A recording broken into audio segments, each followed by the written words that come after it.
What's up guys? Welcome back to Boxer Studios. And today, I'm gonna teach you how to burn calories real fast by incorporating shadow boxing into your boxing routine. So let's get it. Boom.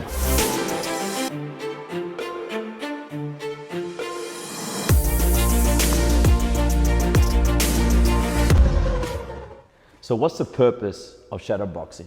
Well, I'm here to explain it and show you.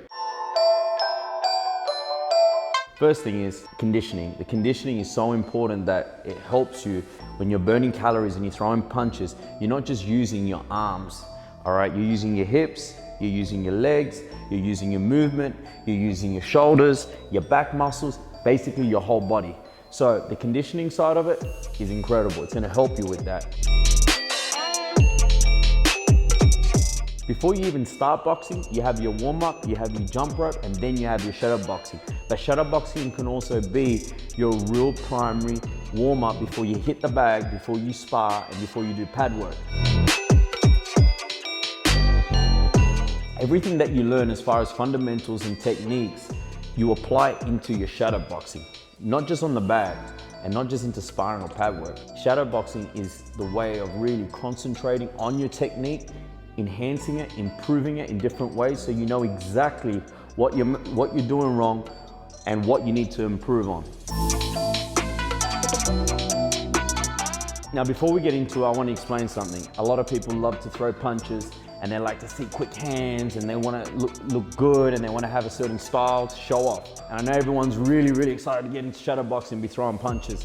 But the most important thing is before you even start, is you need to imagine that there is an opponent in front of you throwing punches at you. Because in the end of the day, once you apply your punches and your technique into the boxing side of things, it's a whole different world. So I really want you, before we start, picture you have somebody throwing punches at you. They'll be throwing straight hands, lefts, rights, left hooks, punches all over. And you need to imagine that that person, after you've thrown punches, they're throwing back at you. And this is where I break it down to your footwork. Your footwork is key. Now, let's get into it. So let's get to it. And we're gonna start like this. First thing is, we're not even throwing punches yet. All right, let's drop the hands. If you watched my last videos about how to throw a punch, all right, check that out. But I'm gonna repeat a little bit today on what you need to apply into your shadow boxing, your footwork. Real quick rundown. Your Nike tick, bend your knees, all right? And make sure that you're sitting on that right foot and you move forward and back, straight to it. Now, if you wanna know more, check my other video out on how to throw a punch. So when you get straight into it, no hands, relax. Keep your shoulders relaxed. And if you've got a mirror in front of you, it's even better too, because at least when you see yourself in the mirror, you can imagine and picture that that's a person. So every time you throw a punch, let's say I throw a jab, that's like another jab coming back at you. And you gotta make sure that you gotta step back with it. So that's footwork. First punch you're gonna deliver is a jab, all right? So the jab's gonna come out. And like I said, go back to my old video and you'll see where your hands need to be. You got your cell phone, bang, tuck it tight. You got your ruler, 12 inches in front, forward and back. You look into the mirror and you be throwing the jab. That's your first one, boom, boom, boom. All right, I throw the jab, he throws the jab back at me.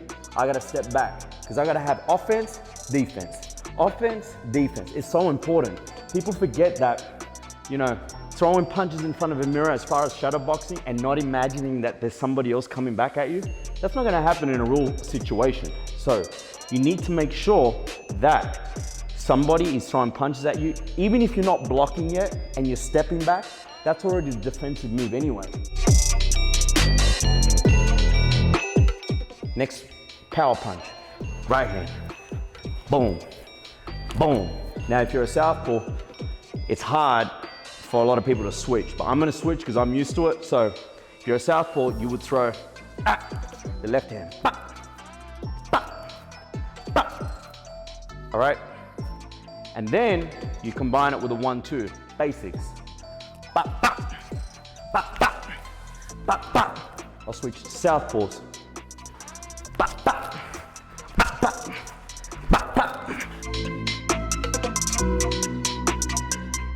So you got the jab, you got the power hand, you got a 1-2. They're your very basic punches that you can combine into your shadow boxing.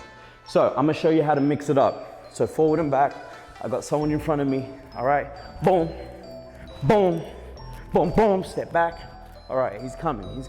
Boom, boom, boom, boom. You see how it's all footwork? I'm picturing he's throwing a jab. I step back, boom. All right, I'm gonna come back with the right hand. Boom, boom, boom, step back. Forward and back. Trust me on that, it's key. It saved me a lot of times in fights and in sparring, and I know it works. So, important, make sure you work on your footwork. You get the footwork right, your hands will come out naturally. Your hands are anchors. Everything else is done with the feet and with your legs. You get that right, you'll be sweet. So, you just saw a little bit of what I can do as far as shadow boxing and me explaining it. Now incorporating it into your workout routine, you could do an easy 2-minute round for basics and try your best to do at least 3 to 4 rounds. Work on your jab, work on your right hand, work on your 1-2, and then the last round, mix it together and make sure you're not always in the same spot. Keep moving, forward and back, and if you even get better, jump into the ring and mix it by moving around the ring. And in my other videos that I'll be doing, I'll show you different footwork moves in order for you to really, really enhance your speed on your footwork, your defensive moves, and your offense when you be doing it.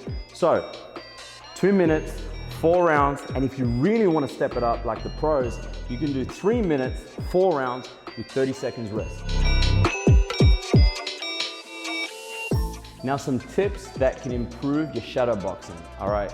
And this is something I do with my clients and my fighters, which is I get a 10-pound dumbbell or even a 15, and I get into my boxing stance, grab the right hand, grab the left, there's my jab, there's my power hand, and I just practice moving forward and back. Now that forward and back, it may look a little bit weird or funny, you know, but in the end of the day, you need this movement.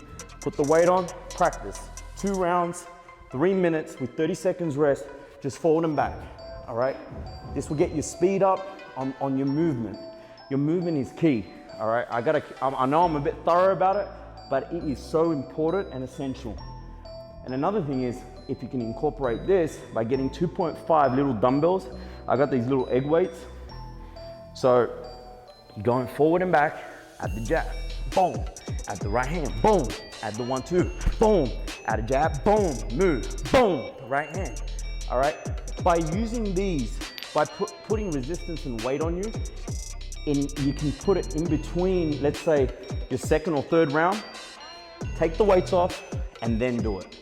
It really makes a big difference for your shadow boxing.